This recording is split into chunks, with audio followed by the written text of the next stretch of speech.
Before the video starts, I just want to say, when recording this, I was and still am a little bit ill, so I might sound like I got a stuffy nose, so apologies for that. Let's get into the video. I'm a big team player now. Halo Infinite's latest update adds the Big Team Unlimited playlist, where you can play just Big Team on Oasis 24/7, and you have bandit rifle starts, or there's the other modes such as Fiesta, which now includes the campaign weapon types where you get like additional damage or additional speed, different magazine rounds, that kind of stuff. And Escalation Slayer as well. Now, Escalation Slayer is okay. The Fiesta mode with all the like really cool campaign weapons is very fun to play. However, the two matches that I have played of it basically just both ended in a tie because nobody could capture all 3 points. Because there's so many power weapons on the map, it was just really difficult to like have the entire enemy team dead for that long. I also spawned with a Disruptor and a BR like 10 times, and not once did I spawn with a sniper rifle. So I feel like 343 was nerfing me so that I couldn't spawn with power weapons. However, the bandit rifle starts normal like BTB mode is so much fun. And I think this actually comes down to the fact that Oasis is a good map. Obviously the bandit rifle is fun. At first I was a bit iffy on the gun, but now I feel like it does have a place. Be it a small one because the BR and Commando are quite similar, but it's still fun to use. And yeah, the map though, Oasis, I think is the main reason why this mode is so fun. Because when I go and play Arena, and I end up getting maps that I don't like, and badly designed maps such as Chasm and Behemoth and whatever other bad maps they have, it just, the game doesn't feel great. I'm often annoyed at the bad map design. But Oasis is such a good map, and the modes are fun. But it's just like, I'm having genuine fun playing that mode on Halo Infinite. But go and throw me a bandit starts on any of the other BTB maps, I don't think I'd have quite as much fun. So I think it really is the fact that Oasis is such a good map that makes this fun. So good job 343. I think this was an ask by the community. Ever since the Season 3 update came out, I think people were asking for like a limited time playlist that only shows Oasis. Because obviously it was just thrown into BTB, so you had to go and play through all the other maps to eventually get Oasis in BTB, whereas now you can just launch the game and play it straight away.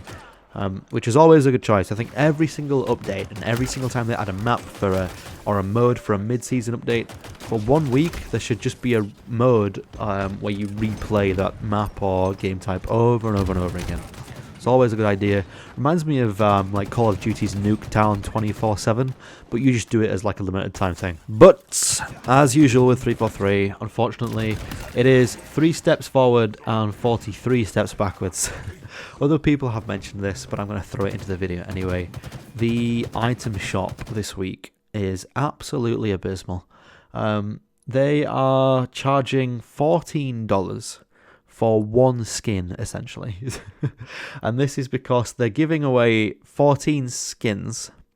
So they're charging, obviously, $1 per skin. However, those 14 skins are all identical. This is because cross-core customization doesn't exist in the game.